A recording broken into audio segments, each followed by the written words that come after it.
কায়েদে আজম Mohammad Ali Jinnah Curzon হলে বক্তব্য রাখার সময় বলেছিলেন, Urdu shall be the second language of Pakistan. সেই কথার প্রেক্ষিতে আন্দোলন শুরু হয়। সেই আন্দোলনের ধারাবাহিকতায় 1952 সালে গোলাগুলি হয়, লোক নিহত হয়, শহীদ হয়। শহীদের শুরু সেখান থেকে। সেটা উভয় পক্ষেরই ভুল ছিল, এটা আলোচনার মাধ্যমে সম্পন্ন হওয়া উচিত ছিল, ডিসাইড হওয়া উচিত ছিল। ভারতের প্রধানমন্ত্রী ইন্দিরা গান্ধী একটা বক্তব্য রেখেছিলেন, আমি নিজে শুনেছিলাম, আপনারাও শুনছেন না শোনেন নাই।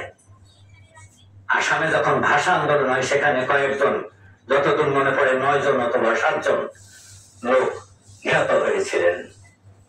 উনি ওই বক্তব্য রাখেছিলেন যে পৃথিবীতে কোথাও ভাষা আন্দোলন হয় না, পাকিস্তানে ভাষা আন্দোলন হয়েছিল।